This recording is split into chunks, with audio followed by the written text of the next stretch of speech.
We've got top advisors from both campaigns with us this morning. Nicole Wallace for Senator McCain and Robert Gibbs for Senator Obama. Good morning to both of you.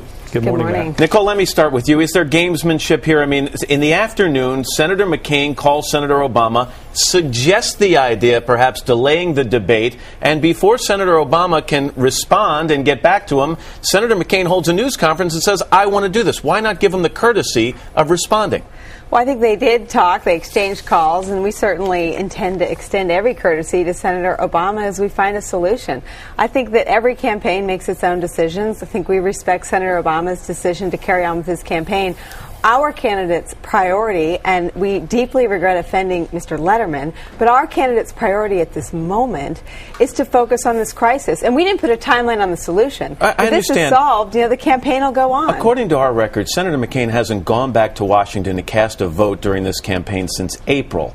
And so, as Barney Frank there said, why is he swooping in, or I think his word was airdropping in now, to help solve a problem that is rapidly being solved in his absence, if it's not playing politics? Well, look, I don't think that there is any scenario in which John McCain's leadership and his record of, demanding that reforms are made, that the country be placed first, can't contribute something important to the solution to a national crisis. So I don't accept the premise that because he hasn't popped in to vote on every bill that's been debated, Senator Obama hasn't either, and that's their prerogative. But the notion that Senator McCain, his record of reform, his record of being able to buck his party when a policy isn't being shaped in the right direction for the American people, that is absolutely crucial to the discussions underway in Washington. Robert Gibbs, let me ask you, did your candidate get trumped here? I mean, does he end up looking like the guy who's still focused on politics while Senator McCain looks like he's focused on the economy? Not at all, Matt. I think your timeline of events is accurate. Senator Obama believed yesterday morning that it was important that he reach across the aisle, as he's done throughout his political career, reach out to Senator McCain and show America how important getting a financial package to bail this economy out is going to be. So is this political gamesmanship in your opinion?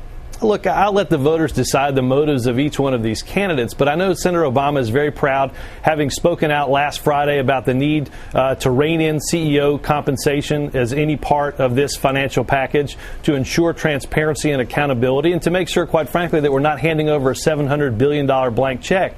So Senator Obama's leadership has already changed the tenor of this agreement. We're here because of a lot of different reasons. Now we have to get this package right. Let me stick with you, Robert, for a second. Let's say this debate is postponed. Is that a disaster for this campaign? I mean, if it can be rescheduled quickly, what would be the real harm in that? Well, look, Matt, this is a debate on Friday night that's been planned for more than a year.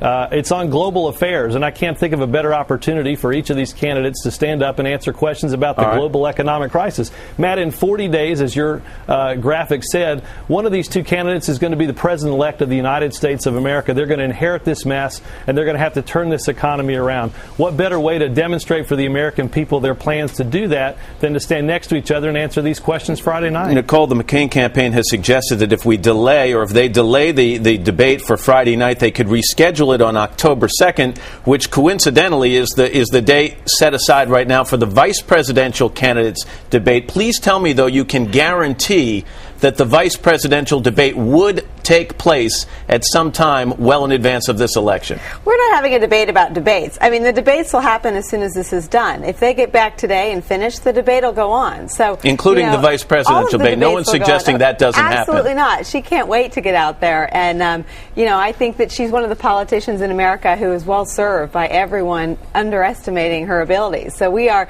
I don't accept the premise. I think it's insulting that she isn't eager to debate Senator Biden. Let me ask you this. Less than 10 days ago, Nicole, John McCain was saying that the fundamentals of this economy are strong. Now, a week later, he's suspending his campaign, urging for a delay in the debate to fly back to Washington because the crisis is so severe. And some of his advisors are suggesting if nothing is done now, we could even be on the road to a Great Depression. How do we get from strong fundamentals to the potential for a Great Depression in less than 10 days? Well, look, I think that what he was speaking to was the spirit of the American worker. And obviously, we're going to put $10,000 on every American household. And if the current current structure of the bailout were to pass, that's $10,000 that it would cost every American household. So, you know, our American workers, our American families better be strong. They better be sound, because they're about to shoulder $10,000 in each American household. Robert, if this bill passes. You want to jump in? I dare Rob, though, to debate the premise that the American worker and American ingenuity is anything other than strong and vibrant. Mr. Gibbs? Look, Matt, we've seen an amazing transformation. John McCain, as you pointed out, said the economy was strong just a week ago. Look, he's clearly been briefed by his advisors and understand people are hurting in this country.